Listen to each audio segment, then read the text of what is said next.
the fourth noble truth talks about that the way leading to the cessation, to the ceasing of suffering, is through this eightfold path, or the middle path. And when we're talking about a middle path, we're talking about the avoidance of extremes.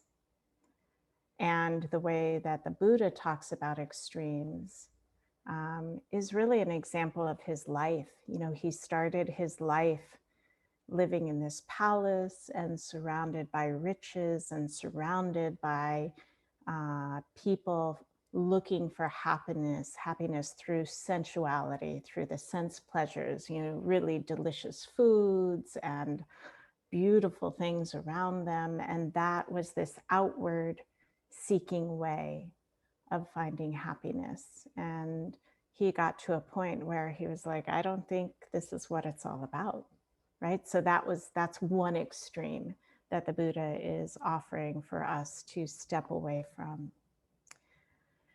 And then the other extreme that he went through in his own exploration of how to find happiness, basically, right, over these next years that he was out trying to become awakened, searching for awakening, was through asceticism, through basically starving your body. So this other extreme, that if I withhold everything, then that will somehow allow me to become awakened and find this way to happiness. And again, what he found as he was practicing was that that really didn't work either. In fact, he almost died. So there you go. And so he woke up to that, right? And said, there is a different way. And it's this middle way. You know, we have a common sense way of talking about it in our culture today, right? Everything in moderation. You know, if you think of food, I think of food, and people say everything in moderation, right? If it was just so simple, simple but not easy. So following this eightfold path, or this finding this middle way, traveling along this middle way, is a path towards moments of freedom. And I say moments because that's how I experience it. When there are those, when I've been given the grace of being able to step away from either extreme and finding that middle path, it is a moment of freedom. It's not like my whole life is like that, but it's a moment of being able to breathe, of being able to take a big breath and be like, oh, this is what freedom feels like. Okay. All right. And so just like I was inviting in our practice, going back and, you know, around and around in this cycle, this pendulation between being and doing, there's this invitation as we're traveling along this path to notice when we're at an extreme and then moving away from it.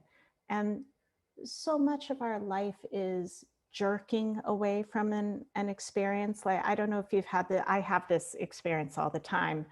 I'll notice like that my shoulders are tense. And so I'll be like, oh, let me drop them, you know, and it's almost like jerking myself out of that tension. But this pendulation, if we invite in this receiving, what if in that moment of tension, I do nothing for a moment and I actually feel the tension. I sit with the tension and then allow myself to kind of move out of it more slowly. And it's that same, again, I'm talking about the same thing that we were doing in the practice of like gently kind of seeing that it doesn't have to be these solid states, that one can move into the other, one can be held by the other. And that really allows our system, I think, spaciousness in our experience.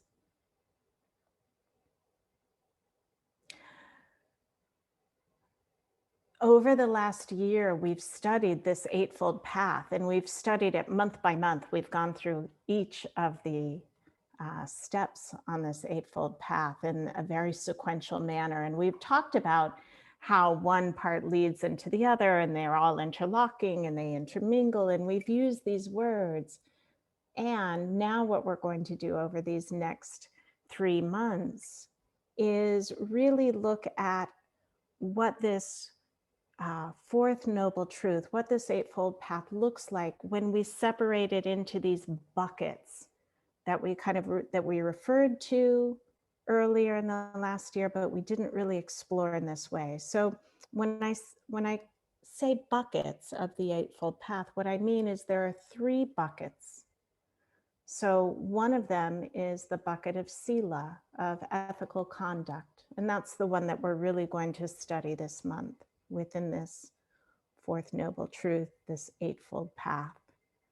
And Sila holds, that bucket holds right speech, right action, and right livelihood. And we're going to really explore this month how those 3 intermingle with each other. How are those 3 connected with each other to make up this bucket of ethical conduct?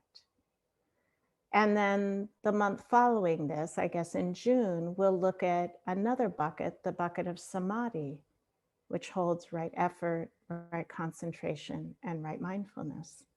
And then we'll finish up with looking at panya, or wisdom, and that holds the bucket of right view and right intention. So we're going to slow down this process of looking at the fourth noble truth and really go into it deeply so we can come at this Eightfold Path in a different way than we did before. So what's interesting to me about this bucket of Sila, as we are in the time that we're in, this period of history, I've been reading a lot lately about the formation of Sangha within our Western culture, and how when it was brought over in the 70s, for the most part, there was a great deal of emphasis put on meditation and on the individual's experience. And that reflects kind of our mainstream culture, our mainstream white culture that we're in, individualism, right? And kind of this, like, I'm going to get good at this. I'm going to meditate and get really good at meditation so I can become enlightened. And I think there's a nobleness in that, but it also reflects kind of this culture that we live in, which leaves out this whole other beautiful, like, pieces of our United States culture. When the Buddha was teaching, he taught anyone who wanted to learn. And he believed that both wisdom and compassion were needed for anyone to follow this middle path. And one of the things that he put out there was that living an ethical and moral life pointed towards both the individual and the society, living in happiness and community. The individual and society, living in happiness and community. And one of the things that has been looked at in recent times, in recent years, around Sangha and around the way that we take in the teachings in this world, in this part of our world, is that we put a big emphasis on meditation and this individual experience. And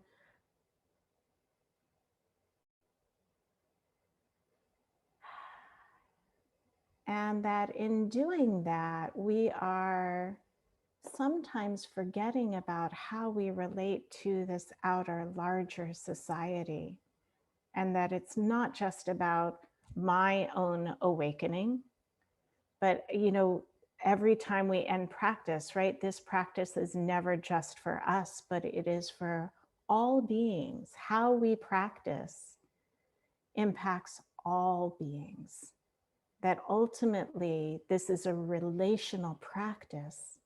It's about how do we then go out into the world. Zenshu Earthland Manuel, gosh, she's such a beautiful writer. And she says this about this bucket of Sila. She says, we're looking to see what and whom we've isolated ourselves from. In other words, what surfaces when you hear of murder, rape, and neglect of certain people, certain kinds of people? What do you see or not see? What did we leave behind when we left the floor of the forest eons ago? I love that. What did we leave behind when we left the floor of the forest eons ago? And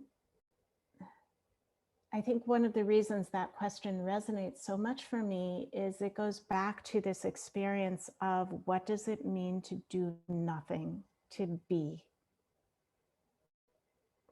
Because the floor of the forest eons ago, to me, suggests this place of listening and receiving, of being able to stop and listen to what's happening. And to me, this bucket of Sila, it begins with listening. And I mean listening with all of our senses. I don't mean just listening with our ears, but listening to the energy that's moving within us, listening to the feelings that are present in our heart.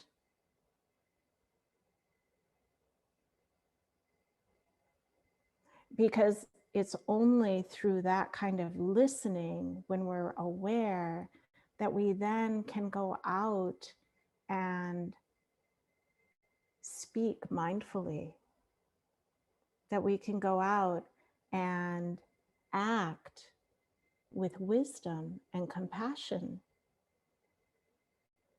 that we can choose in mindful ways how we want to earn our living,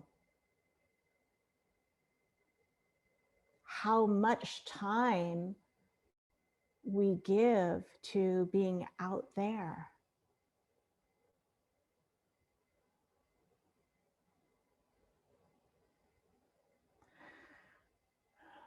Winnie Nazarko, she talks about Sila and the intersection of Sila with society in this way.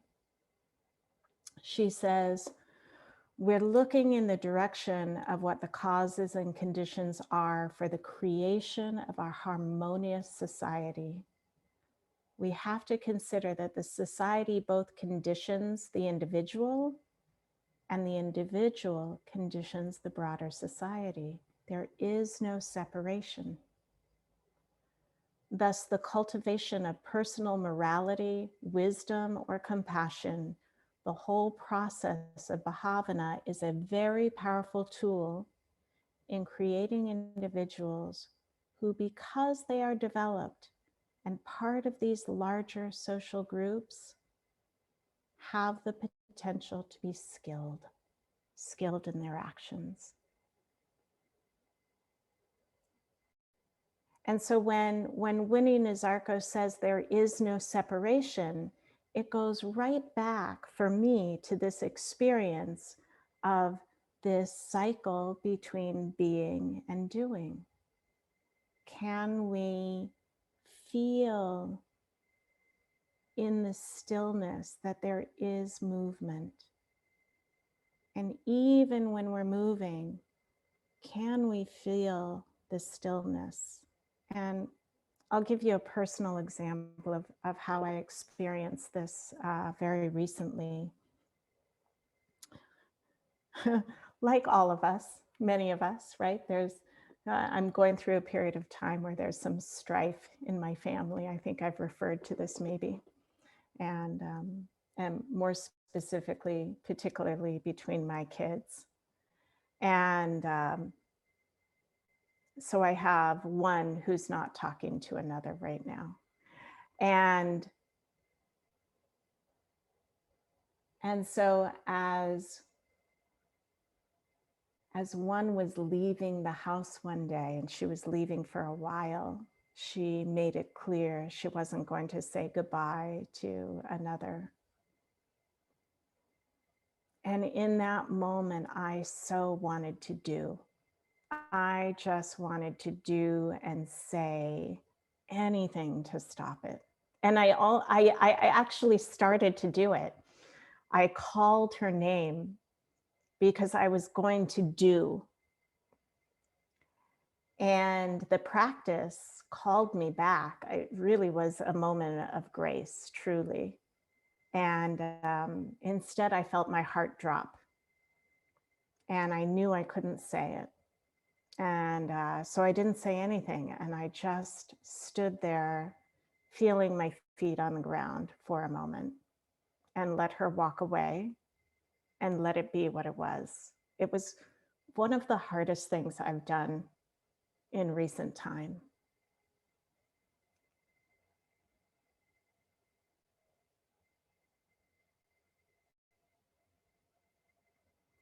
In that moment, what happened is I could receive a message. I could receive the wisdom that it wasn't my place to step in, as painful as it was, that who was I to think I could make it better,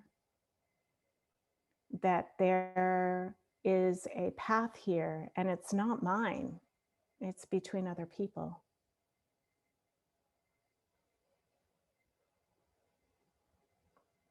But if I didn't have the sitting practice, if I didn't get on that cushion every morning and quiet this mind that never stops going, I wouldn't have been able to hold it. You know, I spent a lot of my years raising my children, not being able to hold a lot of feelings. So I would have, what is someone I know calls it word vomit. That's what I would do. I have like my tribe of people who I go to, right? And I would be on the phone talking to this one and talking to that one and telling everybody what was going on in my life. And one thing that the practice has shown me is how to be able to hold more of it. And that impacts my society, right? My immediate society of my family. And then if I learn that, right, if I'm going through my healing, then that impacts how my kids will then go out there in the world and be with others. And it just keeps going on like that, out and out and out, rings of people.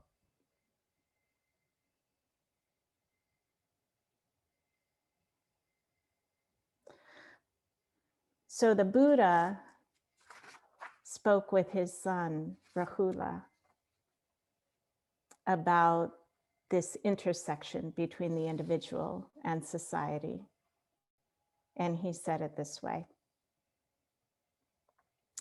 The Buddha had a conversation with his son Rahula about the importance of opening what was wrong and acknowledging it. That's a very important piece, because if wrongdoing isn't acknowledged and opened, it can't be explored. There can't be investigation into what the causes and conditions were that caused the transgressive behavior to arise and do the harm that it did.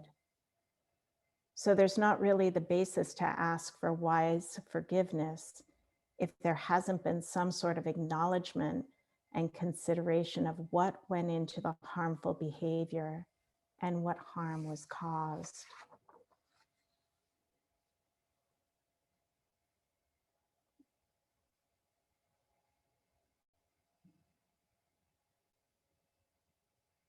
So if we listen, if we quiet, if we can find stillness for a moment, then we can listen for what speech needs to be said, for what action needs to be taken. And if we consider livelihood part of how we give to our greater good, part of society, then how we can each be in service to this world that we live in.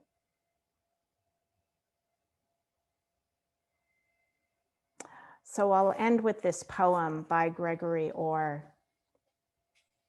called "This is What Was Bequeathed Us." And again, it goes back to this larger society, this larger world that we live in. This is what was bequeathed us. This earth, the beloved left, and leaving left to us. No other world but this one. Willows and the river and the factory with its black smokestacks. No other shore, only this bank on which the living gather. No meaning but what we find here, no purpose but what we make. That and the beloved's clear instructions turn me into song, sing me awake. And I think of how powerful song is, how it spreads from one person to another, just how the music spread amongst us at the beginning of our time and during the break.